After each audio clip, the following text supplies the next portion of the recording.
നമസ്കാരം. പാതയോരങ്ങൾ കയ്യേറുക, എന്നിട്ട് അവിടെ പെട്ടിക്കടകൾ നിർമ്മിക്കുക, ശേഷം അത് വാടകയ്ക്ക് കൊടുത്ത് പണം സമ്പാദിക്കുക. ഞെട്ടിക്കുന്ന ഒരു വിവരമാണ് ഇപ്പോൾ പുറത്തു വന്നിട്ടുള്ളത്. കഴിഞ്ഞ ദിവസം മറയൂർ പഞ്ചായത്ത് ഭരണസമിതി വിളിച്ചു ചേർത്ത രാഷ്ട്രീയ പ്രവർത്തകരുടെയും പൊതുപ്രവർത്തകരുടെയും വിവിധ സംഘടനാ നേതാക്കളുടെയും യോഗത്തിലാണ് ഇത്തരത്തിൽ ഒരു വെളിപ്പെടുത്തൽ ഉണ്ടായത്.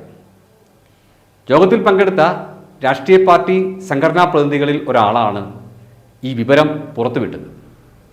ഒരാൾ ഇത്തരത്തിൽ അനധികൃതമായി നിർമ്മിച്ച 4 പെട്ടിക്കടകൾ വാടകയ്ക്ക് കൊടുത്ത് പണം സമ്പാദിക്കുന്നു എന്നാണ് അദ്ദേഹത്തിൻ്റെ വെളിപ്പെടുത്തൽ. ഇത് യാഥാർത്ഥ്യമെങ്കിൽ ശക്തമായ നടപടി പ്രാദേശിക ഭരണകൂടം സ്വീകരിക്കണം എന്നാണ് പൊതുവെ ഉയരുന്ന ആവശ്യം. സാധാരണ പാതയോരങ്ങളിൽ പെട്ടിക്കടകൾ ഇടുന്നതും മറ്റും ജീവിക്കാൻ നിവൃത്തിയില്ലാത്തവർ, ഒരു വാടക നൽകാൻ നിവൃത്തിയില്ലാത്തവർ, അത്തരത്തിലുള്ളവർ ചിലപ്പോൾ 4 കാലിൽ പ്ലാസ്റ്റിക് ഷീറ്റ് മറച്ച് അല്ലെങ്കിൽ ചാക്ക് കൊണ്ട് മറച്ച് ഒരു പെട്ടിക്കട നടത്തുന്നു. അത് അവരുടെ ഉപജീവനത്തിനുള്ള ഒരു വഴിയാണ്. അത്തരക്കാർക്ക് എല്ലാ സഹായങ്ങളും ചെയ്യണം എന്ന് തന്നെയാണ് ഈ യോഗത്തിൽ പങ്കെടുത്തവർ ആവശ്യപ്പെട്ടത്. മറയൂരിൽ ഫുട്പാത്തുകൾ വളരെ കുറവാണ്, കാൽനടക്കാർക്ക് സഞ്ചരിക്കാൻ മാർഗങ്ങളില്ല. ഈ സാഹചര്യത്തിലാണ് കിട്ടാവുന്ന സ്ഥലങ്ങളിലെല്ലാം അനധികൃതമായി കയ്യേറി പെട്ടിക്കടകൾ നിർമ്മിച്ച് ഒരു വിഭാഗം പണം സമ്പാദിക്കുന്നത്. ഇത്തരക്കാരെ സംരക്ഷിക്കുന്നത് ആരാണ് എന്നുള്ളതാണ് പൊതുവെ ഉയരുന്ന ചോദ്യം. ഇവിടുത്തെ രാഷ്ട്രീയ പ്രവർത്തകർക്കോ പൊതുപ്രവർത്തകർക്കോ സംഘടനാ നേതാക്കൾക്കോ പ്രാദേശിക ഭരണതന്ത്രത്തിനോ അറിയാത്ത കാര്യമായിരിക്കില്ല ഇത് എന്ന് വ്യക്തം. കാരണം ഇതൊക്കെ പൊതുനിരത്തുകളിലാണ് സ്ഥിതി ചെയ്യുന്നത്. മറയൂർ പോലെ തിരക്കേറിയ ടൗണിൽ ഒരല്പം സ്ഥലം കിടന്നാൽ അവിടെ 4 കുറ്റിയടിച്ച് പ്ലാസ്റ്റിക് ഷീറ്റ് കെട്ടിയോ അല്ലെങ്കിൽ ചാക്ക് വലിച്ചു കെട്ടിയോ സ്ഥലം പിടിച്ച് അത് വാടകയ്ക്ക് നൽകുന്ന ഒരു രീതി എത്രത്തോളം നീചമായ പ്രവൃത്തിയാണ് എന്ന് നമുക്കെല്ലാവർക്കും വ്യക്തമാണ്. മറയൂരിലും സമീപ പ്രദേശങ്ങളിലും ഗതാഗത തടസ്സം സൃഷ്ടിക്കുന്ന തരത്തിൽ പല പെട്ടിക്കടകളും സ്ഥിതി ചെയ്യുന്നുണ്ട്. ഇത് എടുത്തു മാറ്റണമെന്നാണ് പൊതുമരാമത്ത് വകുപ്പ് ഉദ്യോഗസ്ഥൻ യോഗത്തിൽ ആവശ്യപ്പെട്ടത്. ഈ ആവശ്യം പരിഗണിക്കാം എന്നാണ് പഞ്ചായത്ത് പ്രസിഡന്റ് ജോമോൻ തോമസ് യോഗത്തിൽ വ്യക്തമാക്കിയത്. വളരെ തിരക്കേറിയ ടൗണാണ് മറയൂർ. മൂന്നാർ വിട്ടാൽ ഏറ്റവും കൂടുതൽ വിനോദസഞ്ചാരികൾ എത്തുന്ന പ്രദേശം കൂടിയാണ് മറയൂർ. ഇവിടേക്ക് വിനോദസഞ്ചാരികളെ ആകർഷിക്കാൻ പഞ്ചായത്ത് നിരവധി കർമ്മ പദ്ധതികൾ ആലോചിക്കുന്നുണ്ട്. ഈ ഘട്ടത്തിലാണ് അവിടെയും ഇവിടെയും പ്ലാസ്റ്റിക് ഷീറ്റുകളും ചാക്കുകെട്ടുകളും ഒക്കെ മറച്ച് ചില കൂടാരങ്ങൾ ഈ പാതയുടെ പല ഭാഗത്തും പ്രത്യക്ഷപ്പെട്ടിട്ടുള്ളത്.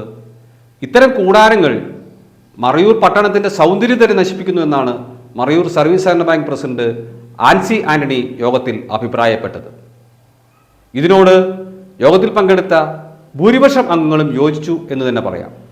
മറയൂർ പട്ടണം ടൂറിസം രംഗത്ത് ഇനി വളരെയേറെ മുന്നോട്ട് പോകാനുണ്ട്. ഇതിനായി നിരവധി കർമ്മ പദ്ധതികൾ നടപ്പിലാക്കേണ്ടതുണ്ട്. ഈ ഘട്ടത്തിൽ ഇത്തരം വൃത്തികേടുകളെ ഒഴിവാക്കാൻ നടപടികൾ ഉണ്ടാകണം എന്ന് തന്നെയാണ് പൊതുവെ ഉയരുന്ന ആവശ്യം. പഞ്ചായത്ത് നിരവധി കർമ്മ പദ്ധതികൾ മുന്നോട്ട് വച്ചിട്ടുണ്ട്. അതിലേറെ പ്രധാനപ്പെട്ടതാണ് മുരുകൻമലയിലെ ടൂറിസം വികസനം. നിലവിൽ ഇവിടെ ചില കയ്യേറ്റങ്ങൾ നടന്നതായിട്ട് യോഗത്തിൽ ചിലർ അഭിപ്രായപ്പെട്ടു, ആരോപിച്ചു. അത്തരം കയ്യേറ്റങ്ങളെക്കുറിച്ച് വ്യക്തമായി പഠിക്കുകയും അവരെ അവിടെ നിന്ന് ഒഴിവാക്കുന്നതിനുള്ള നടപടികൾ സ്വീകരിക്കുകയും ചെയ്യുമെന്നാണ് പഞ്ചായത്ത് പ്രസിഡന്റ് ജോമോൻ തോമസ് വ്യക്തമാക്കിയിട്ടുള്ളത്. അതേപോലെ തന്നെ മുരുകൻമലയിലേക്ക് എത്തുന്ന വിനോദസഞ്ചാരികളിൽ നിന്നും ചെറിയൊരു തുക ഈടാക്കുന്നതിനും പഞ്ചായത്ത് കമ്മിറ്റി ധാരണയായിട്ടുണ്ട്. എന്നാൽ അതൊരു തീരുമാനമാക്കി ഇതുവരെ നടപ്പിലാക്കിയിട്ടില്ല. ഇനി വരും പഞ്ചായത്ത് കമ്മിറ്റികളിൽ ഇത്തരത്തിൽ വിശദമായ പഠനങ്ങൾക്ക് ശേഷം ഇത്തരത്തിലൊരു തീരുമാനം ഉണ്ടാകും എന്നാണ് അറിയുന്നത്. എന്തായാലും മുരുകൻമലയിലേക്ക് എത്തുന്ന വിനോദസഞ്ചാരികളുടെ എണ്ണം ഓരോ സീസണിലും വർദ്ധിച്ചു വരികയാണ്.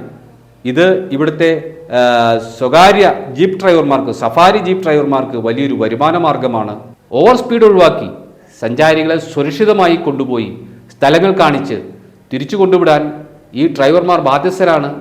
അവർ അതിനായി പ്രവർത്തിക്കണം. പക്ഷേ ചിലരൊക്കെ, എല്ലാവരുമല്ല, ചിലരൊക്കെ ഈ വണ്ടിയുമായി അഭ്യാസ പ്രകടനം കാണിച്ചാലേ വിനോദസഞ്ചാരികൾ സന്തോഷിക്കൂ, അവരെ അങ്ങനെ സന്തോഷിപ്പിച്ചു വിട്ടാലേ ഇനി നമ്മൾ കോട്ടം കിട്ടൂ എന്നുള്ള ഒരു മൗഢ്യധാരണയുടെ പേരിൽ അഭ്യാസ പ്രകടനങ്ങൾക്കും അമിത സ്പീഡിൽ വാഹനം ഓടിക്കുന്നതിനുമൊക്കെ ഇവർ തയ്യാറാവുന്നുണ്ട്.